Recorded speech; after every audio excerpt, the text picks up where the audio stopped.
40 hostages, 500 cops, and 0 suspects. When the doors of Manhattan Trust opened, the NYPD realized they hadn't just lost the game. They weren't even playing on the same board.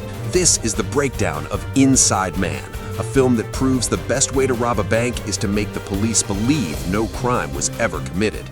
The film instantly pulls us in with a close-up of a man named Dalton Russell. Speaking directly into the camera, Dalton calmly brags that he has just successfully pulled off the ultimate, flawless bank robbery, right in the heart of Wall Street, completely undetected. He claims he walked straight out the front doors without a scratch. The only lingering mystery he leaves us with is the big question: how on earth did he pull it off? Cutting to the action, Dalton and his highly organized crew are seen pulling up to the Manhattan Trust Bank, completely disguised in matching painter uniforms. Dalton confidently strides through the front doors first, immediately disabling the security cameras. His crew operates like a well-oiled machine. In a matter of mere seconds, they lock down the main entrances, assert total dominance, and have every single customer and employee pinned flat on the marble floor. Outside, a beat cop is strolling past when he suddenly notices a suspicious plume of smoke billowing from the bank's doors. Before he can even radio it in, Dalton steps out into the open, wearing sunglasses and a mask. He coldly informs the officer that he has taken hostages, warning that if the police dare step foot near the entrance, innocent people will start catching bullets. The officer frantically calls for backup, and within minutes, an absolute tidal wave of NYPD blue floods the financial district. They immediately establish a perimeter, secure the entire city block, and begin assessing the terrifying situation. Meanwhile, across town, Arthur Case, the wealthy and powerful founder of Manhattan Trust, is notified that his flagship branch is currently under siege. The news visibly terrifies the old billionaire. Panic-stricken, Case immediately contacts a high-end elite power broker named Madeline White. He desperately needs her to protect a highly sensitive safety deposit box hidden inside that specific vault, which contains extremely secretive family heirlooms. Madeline agrees to take the job, but she establishes one unbreakable rule. Case doesn't have to tell her what's actually inside the box, but if he chooses to speak about it and lies to her, their entire contract is voided. Case plays it incredibly close to the chest, neither lying nor telling the full truth. He simply demands that whatever is inside that specific box must either remain locked away forever or vanish without a trace. Madeline accepts the terms. On the law enforcement side of the barricades, we are introduced to 2 veteran hostage negotiators, Detective Frazier and his partner, Mitchell. Frazier is a razor-sharp, seasoned cop who is honestly way too brilliant for his own good, but his career is currently stalled. He has a nagging internal affairs corruption investigation hanging over his head,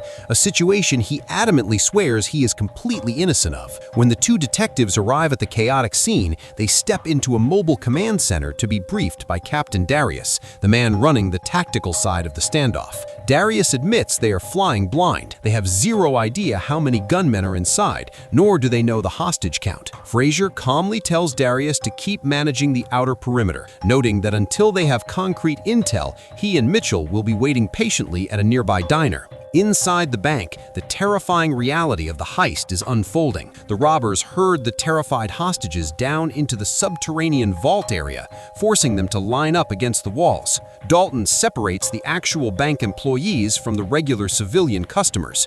He then orders everyone to surrender their cell phones and key rings to his armed associates. One arrogant bank worker tries to play the hero, claiming he left his phone at his house. Dalton, spotting the bluff, simply hits redial on a confiscated office phone, and the man's cell phone begins ringing loudly from his jacket pocket.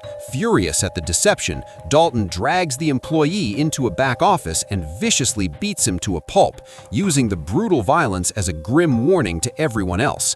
When Dalton emerges, his coveralls are splattered with fresh blood. The terrified hostages immediately comply. One man aggressively hands over his keys, and a young boy nervously offers up his handheld video game console, which Dalton actually allows the kid to keep. Next, Dalton shuffles the deck again. He orders the hostages to line up by gender and forces everyone to strip down to their underwear. Aside from one elderly woman who is escorted into a private room by a female robber, the entire group complies. The robbers then hand out identical painter coveralls, masks, and sunglasses to the hostages, forcing them to dress exactly like the bank robbers. During this process, an elderly bank worker begins clutching his chest, stating he has a severe heart heart condition. Showing a surprising sliver of mercy, Dalton and his crew release the old man. As soon as he stumbles out the front doors, SWAT teams tackle him to the pavement.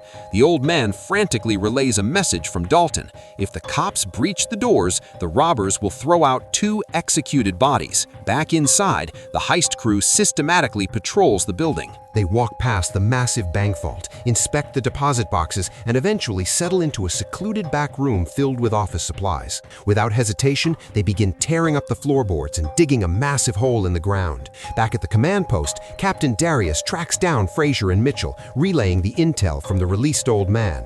They now believe there are exactly 4 armed perpetrators inside. Darius also confirms that the perimeter is completely locked down. They are pulling the initial security camera footage and all phone lines have been intercepted. Now it is Frazier's turn to play the game. The brilliant detective decides to hold off on calling the robbers, wanting to sweat them out and see what their next move is. While they wait, Mitchell manages to locate the robbers' getaway van, sending a forensics team to dust it for fingerprints, though they assume it's stolen. When Frazier finally decides to dial the bank's phone, Dalton plays hardball, letting it ring endlessly without answering. Meanwhile, the cops review the extracted security footage. They realize the crew managed to blind the cameras instantly by blasting them with concentrated infrared lights, proving this team is highly sophisticated. Suddenly, a flurry of movement is spotted near the bank's entrance. At the same time, Madeleine White pays a visit to the mayor of New York, cashing in some major political chips. She requests a massive, unprecedented favor. She wants full VIP access to the active crime scene so she can protect her mysterious client's interests. The mayor initially refuses, citing protocol, but Madeleine exerts her intense political pressure until he reluctantly caves.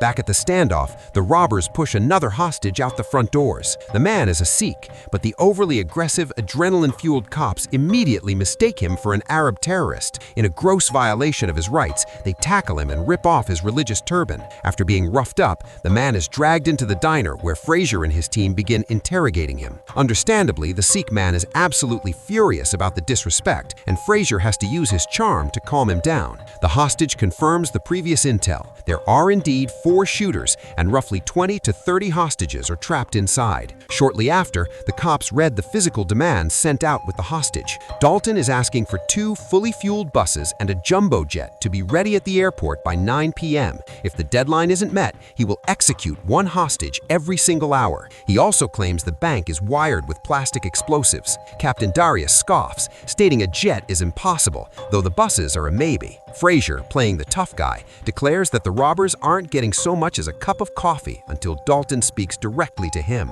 Out of nowhere, Arthur Case arrives at the police barricades. He steps into the command van, pretending to be a concerned citizen, and asks about the robbers' demands. When the cops mention the jumbo jet, Case casually offers to procure one for them using his billionaire connections. The detectives are absolutely stunned by the bizarre offer. Case tries to linger in the van to spy on the investigation, but the cops promptly escort him off the premises. Later, the robbers demand that food be sent inside. Frazier sees this as the perfect Trojan horse to bug the bank. The tech officer suggests delivering pizzas, forcing the robbers to group up around the boxes, which will give their hidden listening device a better audio sweep. She hands Frazier a high-tech digital recorder, noting it can only capture 30 seconds of audio at a time. Inside the bank, one of the hostages decides to act like a tough guy. To remind everyone who holds the power, the robbers brutally drag him through the lobby in front of everyone, ultimately locking him inside the supply room. The pizza delivery finally goes down, with Frazier personally dropping the boxes at the doors. He introduces himself to Dalton,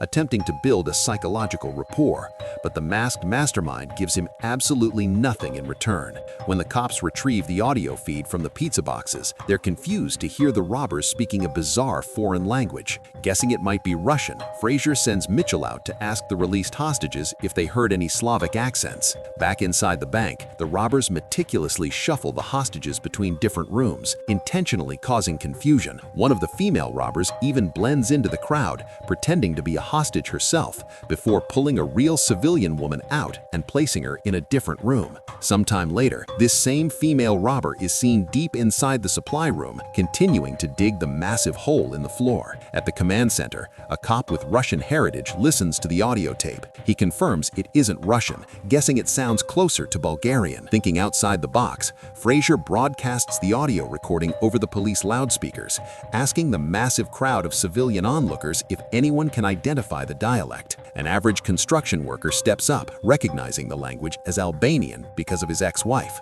The cops bring the ex-wife down to the scene, but she hilariously uses the crisis as leverage, refusing to translate a single word until Frazier promises to wipe away all her unpaid parking tickets. Once the deal is struck, she listens to the tape and starts laughing. She explains that not only does she know what is being said, but she knows exactly who is speaking. It is an old propaganda speech by Enver Hoxha, the deceased communist dictator of Albania. Frazier realizes he's been completely played. The robbers knew the pizza was bugged and purposely planted a tape recorder to mock the NYPD. Inside the vault, Dalton is seen casually standing around millions of dollars in cash, heavily implying that the money isn't his true objective. He and an associate pry open one specific safety deposit box. Inside, they find a stack of old documents, several small baggies filled with loose diamonds, and a velvet Cartier jewelry box. Dalton carefully secures the documents, and his partner closes the box back up. Around this time, the mayor personally escorts Madeleine White to the command center to meet Frazier. The detective is immediately suspicious and refuses to let a civilian interfere with a hostage negotiation. To force his hand, Madeleine and the mayor play dirty. They blackmail Frazier, using his pending internal affairs corruption case to completely strong-arm him into cooperation. Eventually, Dalton finally answers the ringing phone. He and Frazier engage in a battle of wits, but the conversation circles the drain. Dalton stubbornly repeats his demand for the jumbo jet, threatening executions if the deadline isn't met. During a second phone call, Frazier realizes Dalton is actually the one stalling for time, not the police. To keep the dialogue open, Frazier offers to send in sandwiches. Meanwhile, the robbers finally finish excavating the massive trench in the supply room, which is clearly the centerpiece of their master plan. Following the phone call, Frazier allows Madeleine to speak directly with Dalton over the radio. She says a specific code word that intrigues the mastermind, prompting him to invite her inside for a face-to-face meeting. Frazier physically escorts her to the front doors, terrified she will trigger a bloodbath. Madeleine confidently walks inside, gets patted down by the armed crew, and sits down with Dalton. She cuts right to the chase, offering him a vastly reduced prison sentence and a $2 million payout in exchange for the contents of Case's safety deposit box. Dalton flips the script, revealing he knows exactly who Arthur Case really is, a Nazi collaborator who got rich in Switzerland during World War II by betraying Jewish people. Madeleine only asks to visually confirm the box's contents. Dalton shows her the Nazi documents, stating he will be keeping them as his ultimate insurance policy. If he gets caught, Case and Madeleine will have to use their immense power to set him free, or the documents will go public. When Madeleine exits the bank, she pulls Frazier aside, off the record. She tells the detective that Dalton is incredibly brilliant, and more importantly, he isn't a cold-blooded killer. Deciding to throw away the negotiation playbook, Frazier calls Dalton back. He offers to grant the jumbo jet, but only if he is allowed to personally walk inside the bank to verify the hostages are alive. Dalton surprisingly agrees. Frazier bravely enters the lion's den, walking past the armed guards into the holding rooms. He sees the terrified civilians, spotting the young boy from earlier. Frazier asks to take the kid out with him, but Dalton firmly denies the request. Before leaving, Frazier promises the hostages he will get them all out safely. Near the exit, Frazier tries to physically overpower Dalton, lunging at him to rip off his mask. He is instantly subdued by the other robbers. Pissed off by the stunt, Dalton kicks Frazier out and reiterates his demand for the buses. Dalton retreats to the supply room, asking his crew how much longer they need. They tell him 2 to 3 hours. Back outside, Frazier tells Captain Darius that Dalton is bluffing and won't actually hurt anyone. To test this theory, Frazier calls the bank again. Dalton tells the cops to point their long-lens cameras at a specific window. To the absolute horror of the entire police force, Dalton drags a hostage into view, points a pistol at his head, and seemingly executes him on live television. The devastating move causes the brass to immediately strip Frazier of his command, handing full tactical control over to the aggressive Captain Darius. Darius wastes no time, prepping the SWAT team for a full-scale breach. Recognizing the danger of a firefight, he orders his men to load their weapons with rubber bullets. Mitchell warns Frazier that if this raid turns into a massacre, the department will use Frazier as the ultimate scapegoat. Frazier smirks, revealing his secret deal with Madeline, noting that he is guaranteed a promotion to detective first grade once this is over. Suddenly, Frazier realizes the robbers have been using a hidden transmitter to listen in on the police radio frequencies the entire time. He frantically calls Darius to call off the raid, but the captain ignores him, ordering the breach to proceed. Hearing the SWAT team moving in, Dalton triggers massive smoke grenades inside the lobby. As the front doors blow open, a massive flood of people comes rushing out into the street. Because the hostages and the robbers are wearing the same masks and painter suits, the cops have no idea who is who. The tactical team violently tackles everyone to the pavement, zip-tying the entire crowd. The heavily armed SWAT units sweep the entire bank, clearing the vault and the supply room, but they are met with a baffling reality. The bank is completely empty. No money was stolen. The executed hostage's body is nowhere to be found, and the robbers' guns left behind are just plastic toys. The execution was an elaborate staged hoax using squibs and fake blood. The entire crowd of identically dressed people is hauled down to the precinct. The detectives spend hours interrogating them, but because everyone was masked and shuffled around, it is physically impossible to differentiate the terrified hostages from the actual bank robbers. With zero evidence and zero stolen cash, the higher-ups officially declare that no crime was committed. Frazier's captain tells him to drop the investigation entirely, adding that his internal affairs nightmare has magically disappeared thanks to the mayor. But Frazier is a bloodhound, and he refuses to let it go. Digging through bank records, he connects the dots to Case's secret deposit box. He confronts Madeline White, playing a secret audio recording he made of her and the mayor blackmailing him. Using it as leverage, he demands the truth about Case. Madeline advises him to drop it, but hints at the Nazi connection. Later, Madeline visits Case, assuring him Frazier is handled, but confirming Dalton kept the Nazi documents to ensure he is never hunted down.